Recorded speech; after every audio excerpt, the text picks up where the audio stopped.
Hello everybody and welcome back to Let's Play Odin Sphere, Leifdrasir. In the last episode, we escaped the land of the dead, and I believe that we got pseudo-kidnapped by the king. Specifically King Odin, but it's whatever. Hello Gwendolyn, how are you? The throne room is up ahead. The king shall pass judgment on you. Oh boy, we're going to trial. Perfect. This ain't gonna be no kangaroo court, is it? I know I'm a bunny, but let's be real. Alright. So I didn't really feel like doing any grinding between episodes.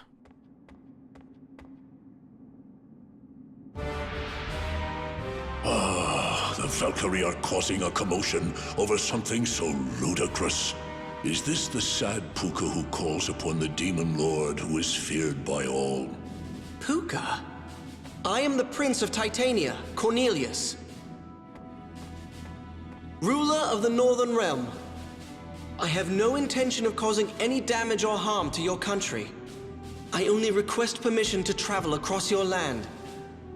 I cannot believe the story of a sinner who managed to escape the netherworld. I have committed no sins. So you say. But that sword you carry, I remember it well. 'Tis a special sword our country gave to the previous king of Titania. You don't seem to be lying. But if you are a prince and have not sinned, show me your bravery to prove it. Let's see. Bring back the horn our most ferocious warrior uses as a flagon. If you should be successful, I shall believe your story. I shall comply. I shall prove myself.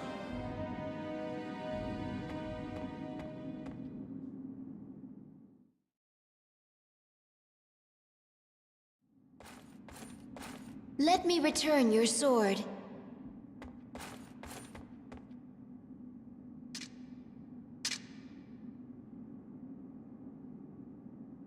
Are you really going to go? Lord Brigand is known to dislike Pukas. Those outside of the castle who have heard the king's orders shall attack you. Father often asks people to perform tasks that he knows are impossible. Thank you for your concern. But I am Prince of Titania. I shall succeed with honor.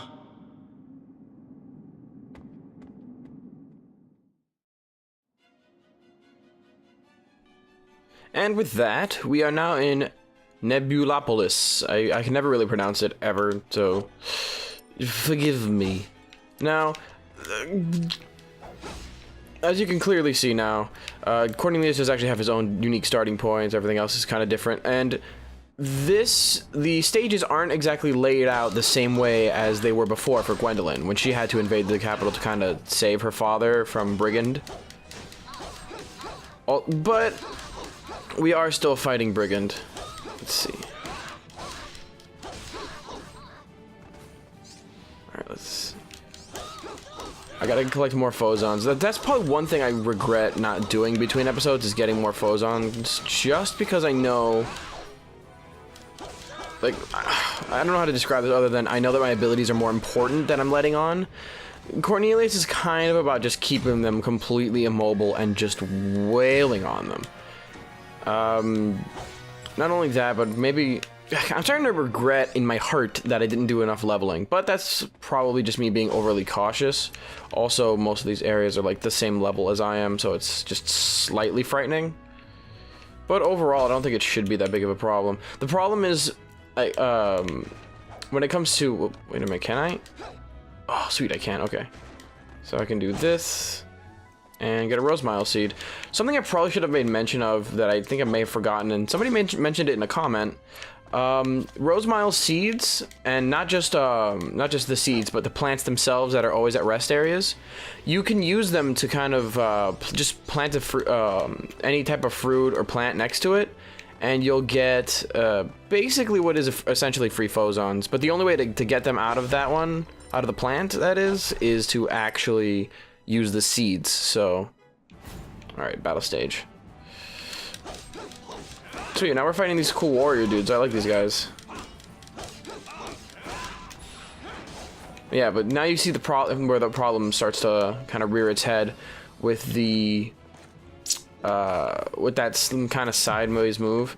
That's why I kind of like to have Spark Bolt registered right to the neutral. It's easy, and Arc Wheel's actually not that bad.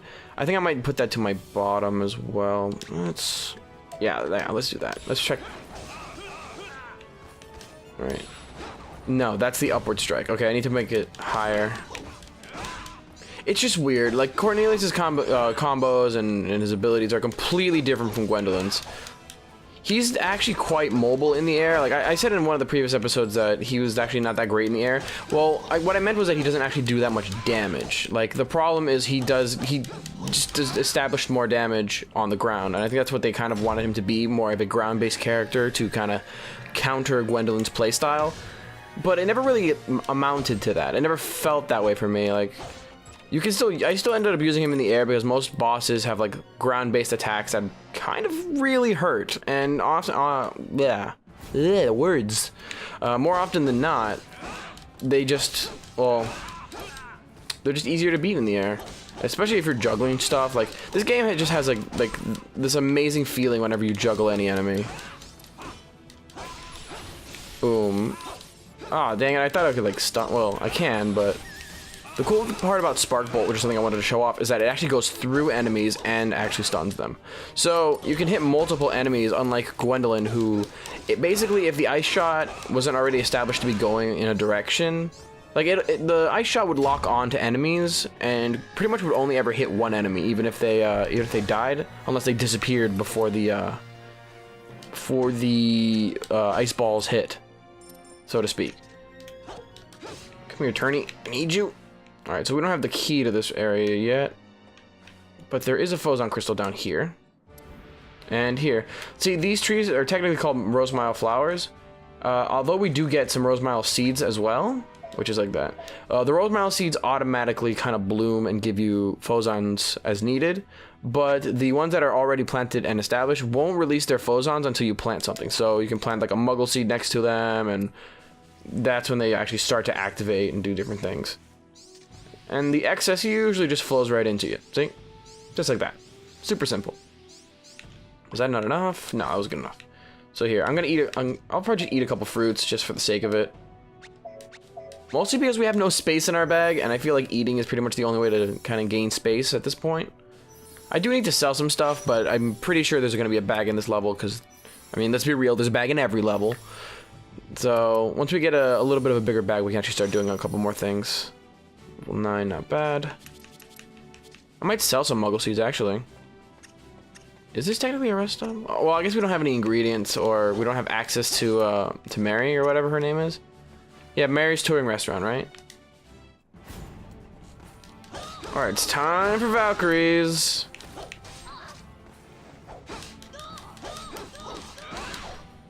Yeah, Cornelius just feels like a different beast, and I don't mean that... I don't mean that as a pun, but it kind of came out as one. He's different. Like, that's the strength of Odin Sphere, I think, is that it keeps itself fresh by having a diverse cast of characters, not just in a narrative sense, but also in a gameplay sense. Like, each character feels different to use, and at least as far as I've played. Like I said, I only really got to, like, the end of this one and the beginning of the next character, who, spoiler alert, we've already seen. To be fair, we've seen most of the playable characters, if not all of them. And the title screen does kind of spoil it for anybody who hasn't actually seen it. So, I feel comfortable saying who they are, but at the same time, I don't want to spoil it for people who are just watching for story reasons. Let's see, now this is Whirling Blade. This is the one I was thinking of. Whirling Blade is pretty good. It's actually one of the better ground clear moves, if I'm not mistaken. Yeah, this is definitely it. Yeah, it hits front and back. This is it. So I'm going to invest 2 sets of Phozons into it. I think that's good enough. As I get it up to level 3, that's about the same strength as Spark Bolt, which I'm going to upgrade next. Overall, those are going to be like the 2 big ones. Wait a minute. Let's see. Now let's... Whirling Blade. We're going to set that to the bottom, and then we're going to have Arc Wheel be our top. That should be good enough for now. Knowing my stupidity, I'm probably not even going to move it. Like, I'm not gonna, like, knowing myself well enough to know that I'm the kind of person who neglects his abilities, or at least is forgetful with them. Oh hey, it's this guy. I've been following you. Why have you been following me? I was wondering if you could sell me that sword before you got yourself killed. No? That's too bad. Nah, it's a bit too important. Don't think I'd do that for you, bud. Appreciate the offer, though. We're gonna need the fireproof charm for later, and we have plenty of money, at least for now. Don't feel like hesitant about spending your money, especially on stuff like area maps, even though you know you're going to be exploring a bunch. It just makes it a bunch easier to navigate, and especially for me right now as a Let's Player, it makes it a ton easier when you know where you're going to map out exactly what you're doing. This area might even be 3 parts, and I accidentally used my Phozon sock. Alright, Buzz. Oh, good, it's the Berserker. Berserker!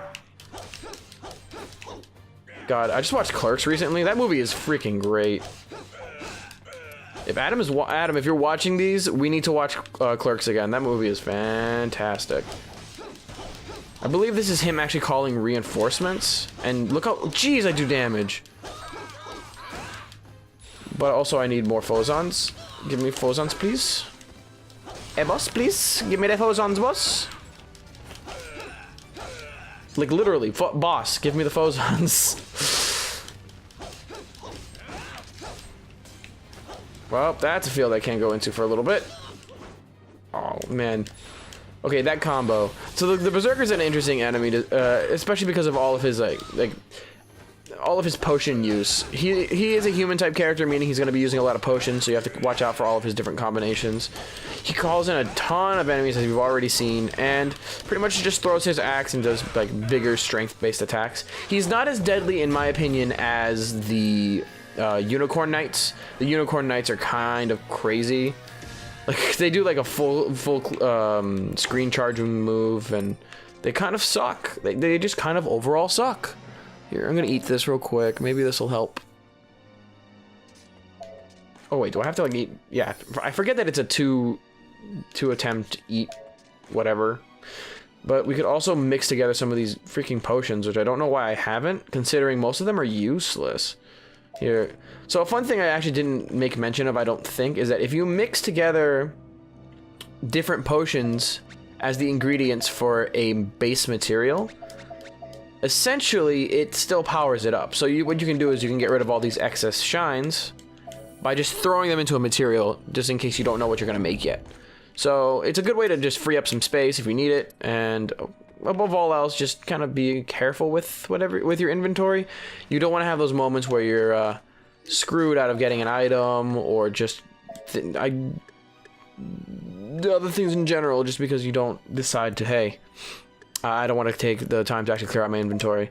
Now, I don't mind getting rid of the Luck Stone. I think I might actually sell it. But the Saturn Bangle, 10% damage up for 10% damage taken, it's okay. But at this point in time, when we're so low level, I don't think it's actually worth using, because the percentages aren't high enough for it to matter. Like, 10% isn't really as much as you'd think it is when your damage output is so low. Like, when I'm doing closer to like 50 damage only. Yeah, here we go. Sorry, when you're doing like close to 50% damage only, it's not really as effective as when you're doing like 200 or 300 damage, because that's at least a literal, like, what, a 20% increase. Plus we're gonna get different abilities that actually increase them even farther than that. Like, I think we're gonna get ones that give us 25%, just like we did with Gwendolyn, I believe. Do you guys infinitely spawn? I feel like you don't, but I feel like I should assume you do, at least for now. This whole challenge is a little bit weird. Another battle stage, perfect. Just what we needed, right? We're getting to the point where these battle stages are going to start getting longer, too. Like, I guess you could say that the game starts now. Like, at least for Cornelius. For Gwendolyn, she had like a little bit longer of a startup period, because I feel like she was relegated as a literal tutorial character. She was very much easier to use than all the other characters. Like, and overall, the other characters feel more dynamically relevant.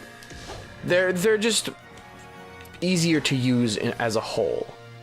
Let's see, is that a recipe? Ooh, no, it's an alchemy mix. We got painkiller. Not bad. Let's see. Like, that's... Anyway, going back to what I was saying about Gwendolyn, I feel like that's her storyline's biggest fault, even if it's unintentional, is that she is the tutorial character. So she starts off very simple, very easy. Come here, freaking dwarves, come on. Can I go here? No. How about here? No. Can I go up? No, I can't do nothing. Okay. How are you alive? What is with these dwarves? Alright, let's go up into a big circle. That sounds like a good idea. Okay, I think the Phozon crystal, the hidden one, is here. Which I didn't actually go over the hint for this area, but it's basically just, this is where the flying dwarves are. Is I think something along those lines as the hint. So, pretty much just using the upward strike is a pretty good idea. It makes it a lot easier to deal with these guys. And try not to be blown back into the pit. It's kind of the worst thing. So if we go all the way down here, I believe. Yeah, there's a secret hidden platform down here where you can get your next Phozon crystal. I believe this is actually a good one, though I don't know if I'll be using it as much as I want. Let's see. Assault high. Yeah, it's a passive bonus. This is actually quite good. So let's... Yeah, according to the combo, basically. So we're gonna probably invest as much as we can into this. Unless we can't. Yeah, 70. Okay. So we'll need 11 more just to get anything out of this, but that's fine. Assault high is pretty good. It's actually one of the more important ones, I guess you could say. Any passive bonus is pretty much what you want to be going for for any character, really. Because... Alright, and here comes the little tiny gargoyle enemies. I actually like these guys, too. Apple core... there's another rest stop up here. And another rosemile seed. Do we have any seeds we can plant, actually? Oh, we have a ton. I can get some... Yeah, I'm gonna get some muggle seeds. You know what? I kind of do need... I need the EXP, at least for now. I haven't had an opportunity to go between episodes and actually invest my time into leveling Cornelius up at all. So, at least at this point, I am probably going to be getting a lot of food. Just a lot of fruit. It needs to be more of a focus.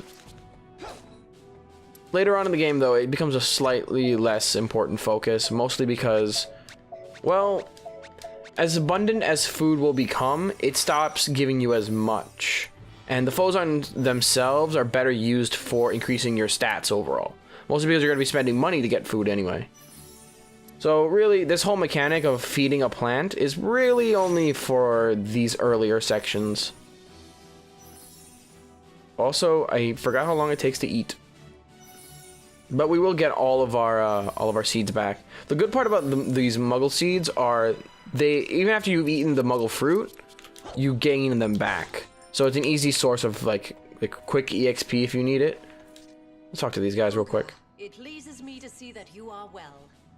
I am delivering a message from Princess Gwendolyn. Lord Brigand's strength lies in the 4 shields on his chest. You must first destroy the shields before you can defeat him. That's a big that's actually a big hint. I appreciate that. Gwendolyn seems really nice. I think she just likes pukas, to be perfectly honest. I surrender. That sword was crafted by dwarves using a jewel as its main component.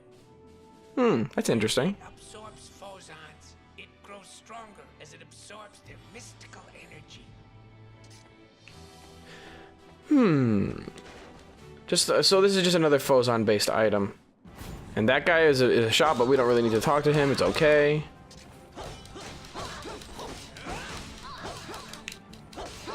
Alright, there we go. I've been doing a lot of reading lately, actually. Though not of the traditional book and, you know, like classic book sense. I've been reading a new manga that my friend actually recommended me. I've been really enjoying. If anybody's ever heard of this Korean manga, it's called The Gamer. It's interesting. I like its concept of like applying game-based mechanics to the real world. So like, it's the kind of reverse of the trapped in an MMO, where instead of being trapped in an MMO, the MMO is trapped in you. That's just a little bit of a stupid way of saying it, but I like it. It's interesting because it's fun to see him like break what is essentially real life as opposed to the game.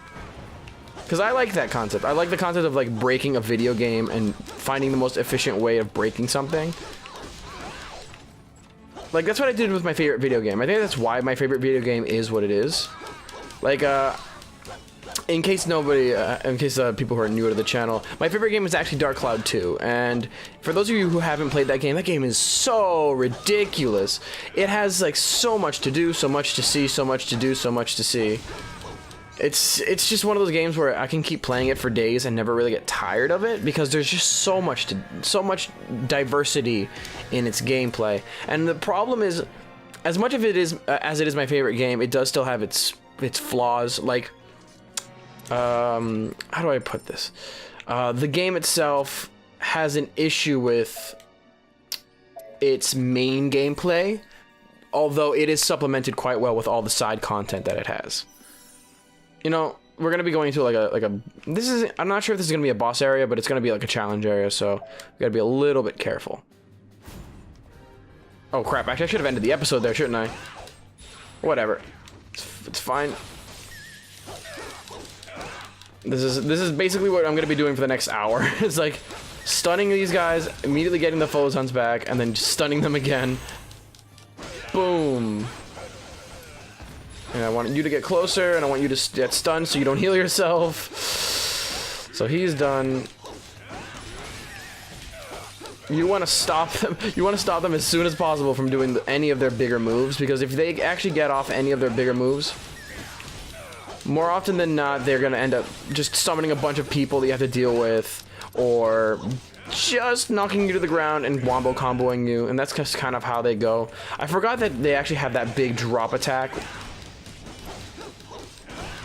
Though at this point, I think it might be easier for them to actually summon more enemies because they'll give me more of the Phozons, which restore your overall magic meter. I forgot to mention that when I first explained magic, because I am a dingus. Yeah, but it's just cool because you can basically use the oh sweet, that was a free level up for that.